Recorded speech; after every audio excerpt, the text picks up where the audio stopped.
हाँ जी, नमस्कार भाई सभी को। कैसे हो सारे? तो उम्मीद है सब स्वस्थ होगे, मस्त होगे। तो पहले तो माफ़ी चाहूँगा अभी दीपावली की वजह से कुछ दिनों के लिए थोड़ा सा क्लासों का जो टाइमिंग है वो हिला हुआ है। थोड़ा घर पे भी काम होता है इधर उधर, इस वजह से क्लासें नियमित रूप से नहीं आ पा रही है।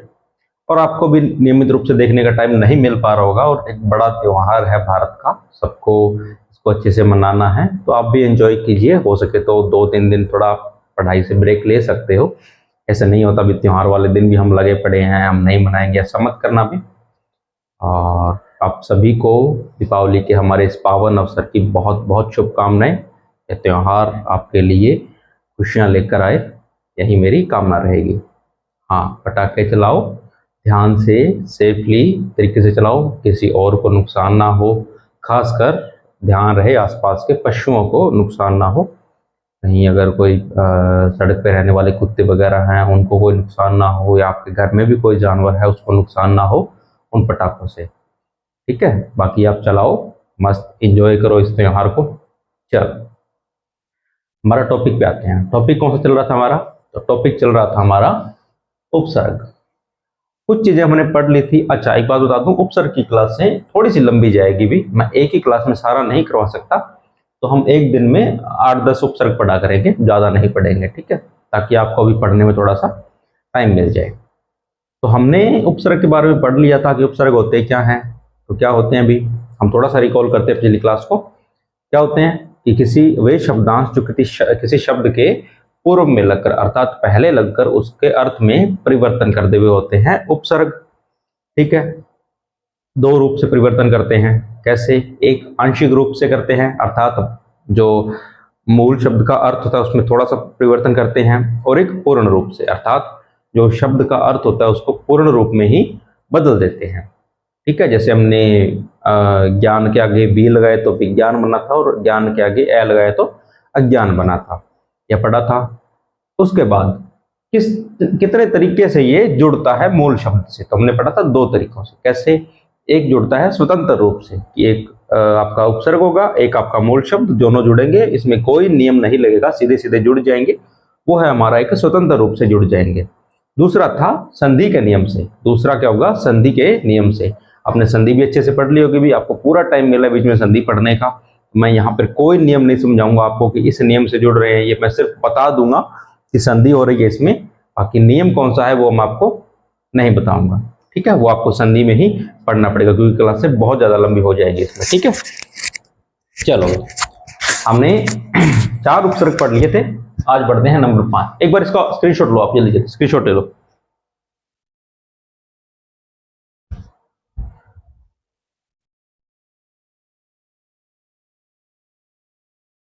हो गया? क्योंकि क्या है ना, थोड़ा बहुत मार्कर चल जाएगा तो आपको बाद में दिक्कत आएगी, इसलिए पहले स्क्रीनशॉट ले लो, और हो सके तो साथ साथ में नोट्स बनाते रहना। अब मैंने क्या लिखा है? उपसर्ग, उसके बाद उसका अर्थ आएगा, और उसके बाद हमने कुछ उदाहरण लिखेंगे। ये हमारी एक स्लाइड है, इधर वाली अलग होगी, इधर वाली अलग होगी। मैंने 2 लाइनें इसलिए कर दी थी इस पर। आप चाहो तो मैं इसको थोड़ा डार्क भी कर दूंगा, ताकि आपको थोड़ा सा आइडिया रहे कि दोनों स्लाइडें क्या है, ये अलग अलग है। ठीक है, आपको पहचान रहेगी। अभी भी लेना स्क्रीनशॉट, एक बार अभी ले लो, चाहे अलग अलग कर दिया मैंने, ले लो स्क्रीनशॉट। चलो, अब करते हैं हम आगे। तो हमारा 5वां नंबर का उपसर्ग है अपी। कौन सा है? अपी। अपी का अर्थ क्या होगा? तो अपी का अर्थ होगा भी। क्या? भी। ठीक है, अब इसमें ना दिमाग मत लगाना, क्यों हुआ, कैसे हुआ, पढ़ लेना, सीधा सीधा पढ़ लेना। ठीक है, कुछ चीजें फैक्चुअल ही याद की जाती हैं। ठीक है, चलो, अब इसमें बनेगा कैसे? तो अपितु, अपियोग तु, अपिधान, अपियोग धान, और अपिहित, अपियोग हित, ये तीनों ही बने हैं स्वतंत्र रूप से, इसमें संधि का नियम नहीं लगा। ठीक है, ये सामान्य रूप से ही बने हैं, तो इसलिए इसमें कोई उपसर्ग नहीं लगा, और इसमें कोई भी संधि का नियम नहीं लगा हो। हाँ, आगे आप इसके और ढूंढोगे तो आपको संधि का नियम मिल भी सकता है, पर हो सकता है इसमें कोई भी संधि का नियम आगे आने वाले उदाहरणों में भी आपको ना मिले। चलो, अगला करते हैं अप। कौन सा? अप। अप का अर्थ क्या होता है? अपशब्द बोलते हैं, जैसे अपशब्द अर्थात बुरा शब्द। तो बुरा, विपरीत, निषेध, अपवाद या विकार। कौन कौन से? एक बार रिपीट करो। बुरा, विपरीत, निषेध, अपवाद या विकार। ये किसके हो गए? इसके अर्थ हो गए किसके? अप के। अब इससे बने वाले शब्द तो अपयोग गति, अपगति, अपयोगमान, अपमान, अपयोग वर्तन, अपवर्तन। ये देखो इसमें संधि हुई है। अपयोग ईक्षा क्या हुआ है? ए और ई मिलकर ए बने हैं। ठीक है, अब कौन सा नियम है वो आप देखना। क्या होगा इसका? अपयोग ईक्षा क्या बनेगा? अपेक्षा। तो इसमें एक भी अगर मैंने संधि वाला लिख दिया तो उसमें आपको पूरे चांस होंगे कि आगे और भी उदाहरण मिलेंगे जिसमें संधि लगती होगी। ठीक है, चलो अगला करो। अब एक मिनट रुकना भाई।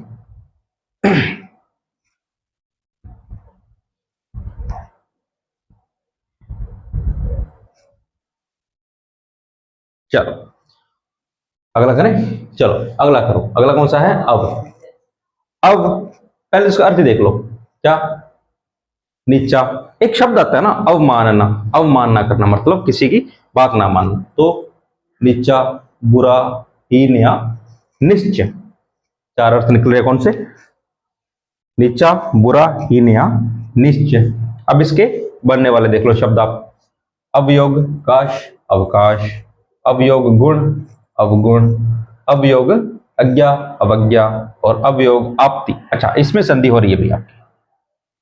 ठीक है, अवयोग आपत्ति, यहां पर आपका दीर्घ संधि का नियम लग रहा है। और अवयोगधान, अवधान आसान सा है। अब इसमें भी संधि वाला एक आ गया, तो अब आपको और भी उदाहरण मिलेंगे जिसमें संधि लग रही होगी। ठीक है, इतना कर लेना। अब चलते हैं आगे। आसान सा एक आ उपसर्ग बहुत शब्दों में जुड़ा होता है, बहुतों में। प्रश्न बहुत बार यहीं से आ जाते हैं। ठीक है, आ का क्या होगा? तक या से अपनी ओर। क्या होगा? तक या फिर से अपनी ओर की, अपनी ओर आ रहा है। ठीक है, आकर्षण शब्द देखो। आयोग कर्षण। आकर्षण क्या होता है? कि कोई हमारी ओर आकर्षित हो या हम किसी की ओर आकर्षित हो, अर्थात अपनी ओर आकर्षित होना किसी का। ठीक है, आंकलन किसी का संपूर्ण रूप से आंकलन कर लेना। तो आयोग कलन और आदान, आयोग दान। आसान से है, आ वाले बना लोगे। और इसमें आ वाले में जहां तक हो संधि वाला कोई भी नियम नहीं लगेगा। इसमें जितने भी जुड़ेंगे वो आपके सारे स्वतंत्र रूप से ही जुड़ेंगे। ठीक है, अगला करो प्र। अब इसमें आपके प्र वाले में बहुत सारे संधि के बनेंगे। ठीक है, चलो पहले तो प्र का अर्थ देखते हैं। प्र का अर्थ क्या होगा? आगे, अधिक, बहुत, विशेष या अंतर। दोबारा देख लो कौन से हैं। आगे, अधिक, बहुत, विशेष या अंतर। चलो इसके बनाओ। तो प्राध्यापक क्या बनेगा? खुद से बनाओ, कॉपी में बनाओ, मैं 1 मिनट रुका हुआ हूं। आगे, प्रयोग कांड, प्रकांड, प्राप्त। अच्छा, अब ये कुछ संधि वाले हैं, बनाओ खुद से इनकी, फिर मैं बताऊंगा इनको। प्रयोग गति, प्रगति, प्रयोग दर्शन, प्रदर्शन। अच्छा, ये भी संधि वाला है। चलो ये जो संधि वाले नहीं है उनको मिटा देता हूं मैं, उनके हम राउंड नहीं करेंगे। चलो, अब जो 3 मैंने राउंड लगाए हैं उनकी संधि लिखो, खुद से बनाओ, फिर मैं बताऊंगा। 1 मिनट आपके पास है, खुद से बनाओ। प्राध्यापक, प्राप्त और प्रार्थी। ध्यान रहे ऐसा ना हो कि सर कौन सा देख रहे हैं, आप पे है। अगर आप खुद के प्रति ईमानदार, देखो आप मेरे लिए ईमानदार नहीं होगी, मैं सीधी सी बात बता देता हूं।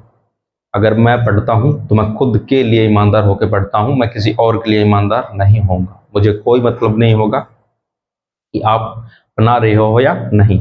मैं बोल रहा हूं, आपको 1 मिनट का टाइम दे रहा हूं, अर्थात आपका वो 1 मिनट जा रहा है, आप उसमें बनाओ। ठीक है, आपको अगर टाइम मिल रहा है तो उससे क्या होगा? आपकी प्रैक्टिस होगी। प्रैक्टिस जितनी अच्छी होगी तो आप शब्द देख कर उसको पहचान जाया करोगे किसमें। जैसे आपको अब आपने प्राध्यापक यहाँ पे बना दिया, ठीक है, एग्जाम में आपके आ गया कि प्राध्यापक में कौन सा उपसर्ग जुड़ा हुआ, आपके दिमाग में ये छप जाएगा ऑटोमेटिकली, दिमाग में एक से लिखा आ जाएगा, अरे ये तो प्र जुड़ा हुआ है इसमें। ठीक है। और अच्छे से अगर आप करोगे ना तो आपको संधि तक आपके दिमाग में चमकेगी। अजय ये नियम लग रहा है, नियम तक जो नियम है वो नियम आपके दिमाग में चलेगा। तो पट्टी नहीं चलती जो एक एलईडी पैनल में, वो चलेगी आपके दिमाग में, कौन सा नियम चल रहा है, कौन सी संधि है, कौन सा उपसर्ग जुड़ा हुआ, सब अगर आप प्रैक्टिस करोगे। चलो बनाओ, 1 मिनट जल्दी, आपके पास बनाओ बनाओ जल्दी।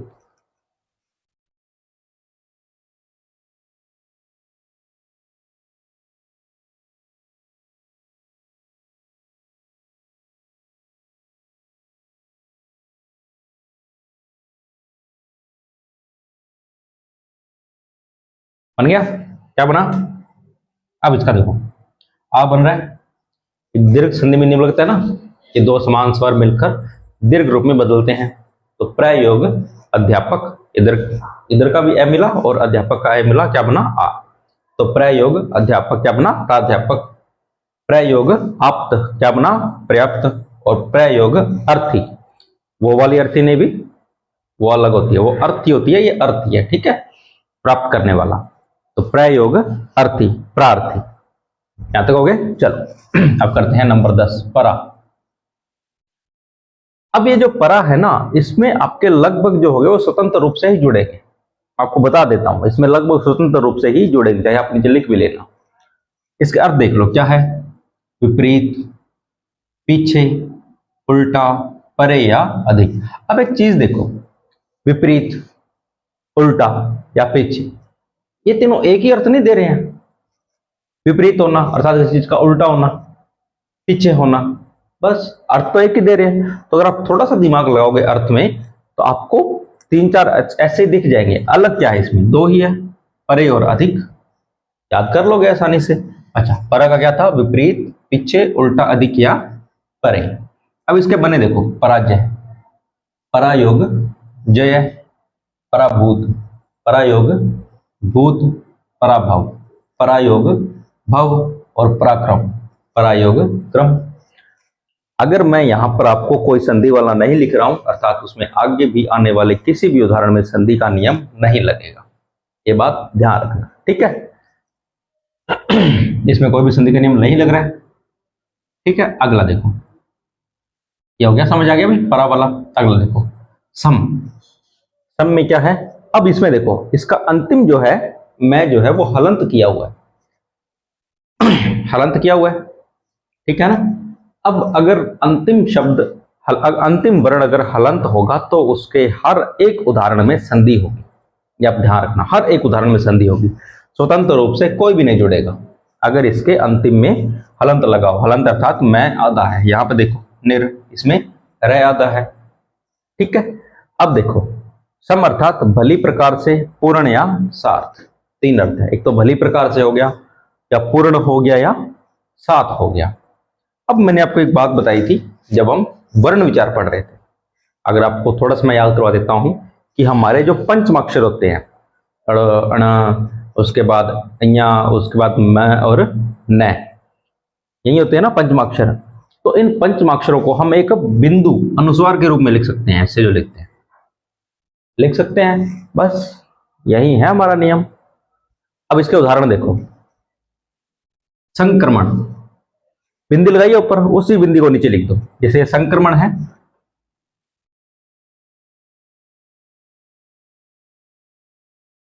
समयोग कर्मण, वो बिंदी हमने नीचे ला क्या कर दिया, मैं बना दिया, समयोग कर्मण। बना लोगे ऐसे ही, ऐसे बनेंगे सारे। तो समयोग कर्मण क्या बनेगा? संक्रमण। समयोग कलन, संकलन। समयोग मान, सम्मान। और समयोग कल्प क्या बनेगा? संकल्प। याद रहे, हमारे पंचमाक्षर जो अंतिम प्रत्येक वर्ग का पांचवा जो अक्षर होता है, उसको हम अनुस्वार अर्थात वो बिंदी के रूप में लिख सकते हैं। वही इसमें किया गया है। अगर आप उस बिंदी को वापस मैं बना दोगे और उसके बाद प्लस लगा के आगे वाला शब्द लिख दोगे, तो आपको उपसर्ग आपका मिल जाएगा, कौन सा? सम उपसर्ग, ठीक है। ये समझ आ गया सम वाला। चलो अगला देखो, नी। नी का अर्थ देखो पहले तो, एक मिनट रुको।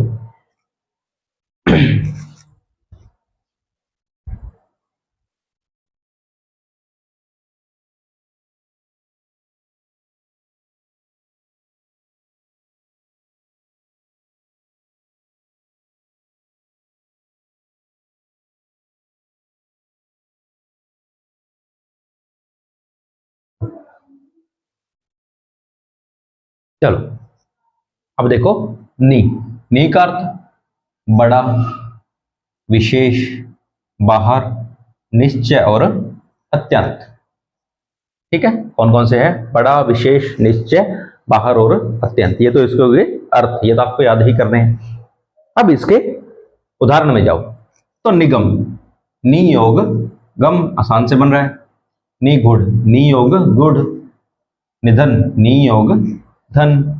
नियम, नी योग यम। अब ये देखो, न्याय या न्यस्त, इनके बनाओ। आपको एक मिनट मिल गया, 1 मिनट है दोनों के लिए, जल्दी बनाओ इसको, न्याय और न्यस्त का जल्दी बनाओ, खुद से बनाओ। क्या बन रहा है? बनाना है, क्योंकि अगर एग्जाम में आ गया, सीधे सीधा आ गया कि न्याय में कौन सा उपसर्ग है, और आपका पहले ऑप्शन में ये होगा, और आप आधा देख के उसको बोलोगे अरे ये रहा आधा, इसी पे टिक करके आते हैं। तो इसलिए अभी बनाओ, जल्दी जल्दी बनाओ, दोनों न्याय और न्यस्त को बनाओ।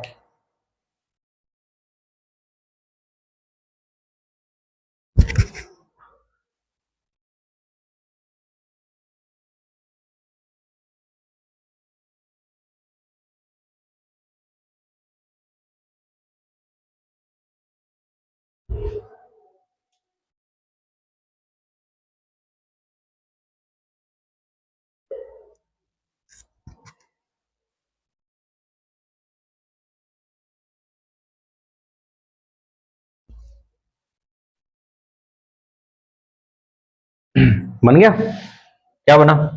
न्याय का क्या बना? नियोग आय। यण संधि का नियम लग रहा है कौन सा? नियोग आय और नियोग अस्त। यण संधि के आपको अगर नाम लोगे तो आपको समझ आ जाएगा इसमें क्या बनते हैं, य र ल और य व और र बनते हैं। ठीक है, नियोग आय, नियोग अस्त। ठीक है, दोनों बन जाएंगे। अब अंतिम देखते हैं आज का, निर। निर का अर्थ क्या होगा?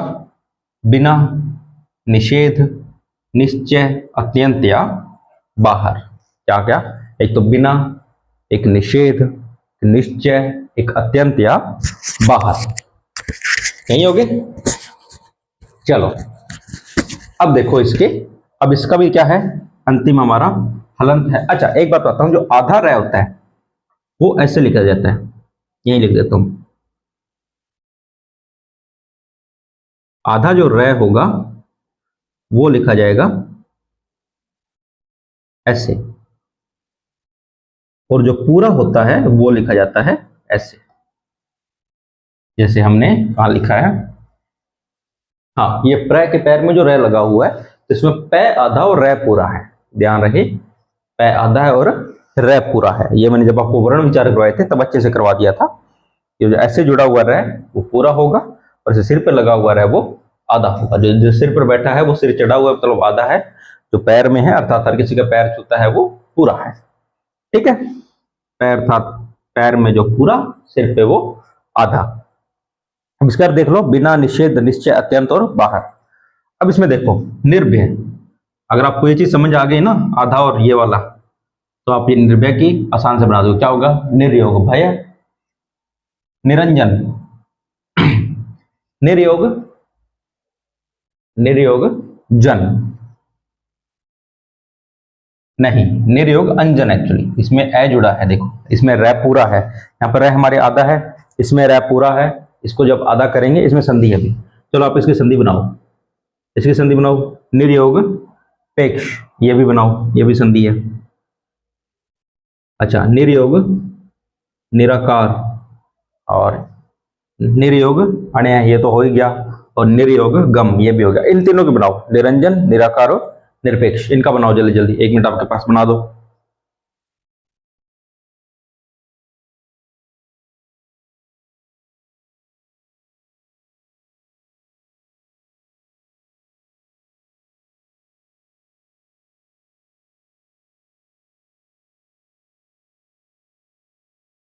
बन गया? क्या बना?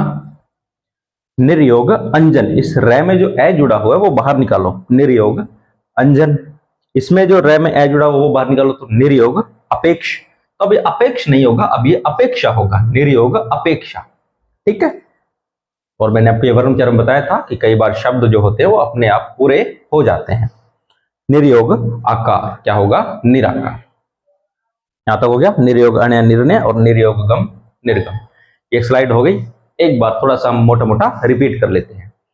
उपसर्ग क्या था, अपि, अर्थ था भी, क्या बने, अपितु, अपिधान और अपि ही, कोई संधि का नियम नहीं लग रहा। अगला था अप, बुरा, विपरीत, निषेध, अपवाद और विकार इसके अर्थ थे, और बनने वाले शब्द अपगति, अपमान, अपवर्तन ये तो स्वतंत्र थे, और अपेक्षा जो कि संधि के नियम से बना था। अगला अब का अर्थ क्या था, नीचा, बुरा, हीन या निश्चय, क्या, नीचा, बुरा, हीन या निश्चय, और इससे बनने वाले शब्द अवकाश, अवगुण, अवज्ञा, अवधान जो कि बिना किसी नियम के स्वतंत्र रूप से जुड़े थे, और अवाप्ति, अवयोग, आपति जो कि एक संधि के नियम से बना था।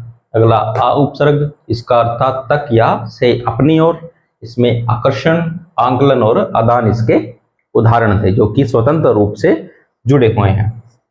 अगला प्र, एक मिनट रुकना भी, अगला कौन सा है, प्र का अर्थ हो गया अधिक, बहुत, विशेष या अंतर और आगे, और इसमें प्रकांड, प्रगति और प्रदर्शन ये जो स्वतंत्र रूप से जुड़े थे, और प्राध्यापक, प्रयोग, अध्यापक, प्राप्त, प्रयोग, आप्त, और प्रार्थी, प्रयोग, अर्थी जो कि संधि के नियम से जुड़े थे।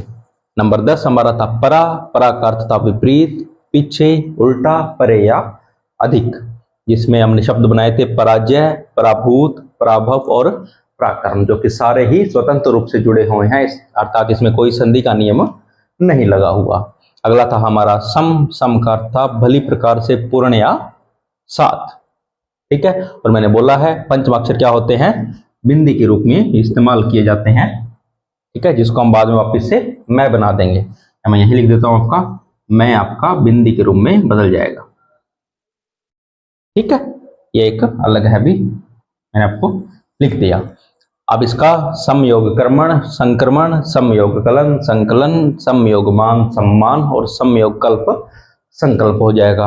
अगला नी उपसर्ग में अर्थ थे इसके बड़ा, विशेष, बाहर, निश्चय और अत्यंत, और इसके अर्थ थे, इसके उदाहरण थे निगम, निगूढ़, निधन और नियम। उसे निगम, निगूढ़, निधन और नियम जो कि स्वतंत्र रूप से बने थे, और नियोग आए और नियोग अस्त ये दोनों क्या थे, संधि के रूप में बने हैं, यण संधि का नियम लग रहा है इसमें, ठीक है। अगला हमारा अंतिम था कौन सा, निर, निर में हमारा आधा, अंतिम जो र है वो आधा है, तो मैंने आपको बता दिया आधा र कैसे लिखा जाता है और पूरा र कैसे लिखा जाता है, वो मैंने आपको बता दिया है।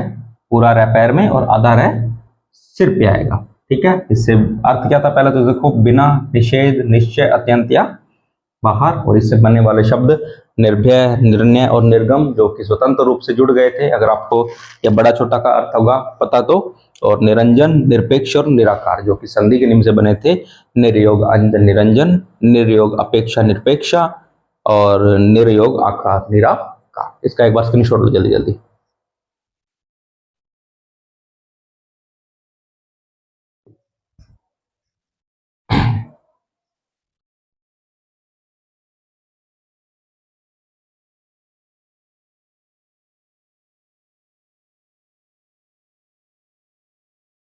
चलो आज हम करेंगे यहीं तक, और अगले जो क्लास करेंगे उसमें हम संस्कृत भाषा के उपसर्गों को पूरा कर देंगे। यहाँ तक पढ़ लेना भी, और अभी हो सकता है दीपावली में 1-2 दिन हमारी क्लासें और ना आए, त्योहार है, अभी सभी मनाते हैं इसको, हमें भी थोड़ा सा टाइम नहीं मिलेगा, और हमारा जो क्लास रिकॉर्ड करने का टाइम है वो है लगभग रात को 8 से 10 के बीच में, और इस टाइम में आपको पता है दिवाली के दिनों में पटाखे चलना एक आम सी बात है। आज चलो थोड़ा कम है, तो कल बहुत ज़्यादा होंगे, इसलिए हम क्लास रिकॉर्ड नहीं कर पाएंगे कल और परसों, उसके बाद आपको कंटिन्यू क्लासें मिलती रहेंगी, ठीक है। और आपने हमारे इतना इस चैनल को प्यार दिया, इतना इसको आगे तक लेके आए, उसके लिए बहुत बहुत धन्यवाद, और हमें उम्मीद है आपसे कि आप इसको और भी आगे तक लेकर जाओगे, ठीक है। बाकी मिलते हैं कल। आपको और आपके परिवार को दिवाली की बहुत बहुत शुभकामनाएं, और साथ ही गोवर्धन पूजा और भाई दूज की भी आपको बहुत बहुत शुभकामनाएं। आपके लिए दिवाली बहुत सारी खुशियां लेकर आए, माँ लक्ष्मी आपके परिवार के ऊपर धन की वर्षा करे, यही हमारी कामना रहेगी। ठीक है, तो अच्छे से एंजॉय करना, बाकी मिलते हैं कल, तब तक के लिए धन्यवाद।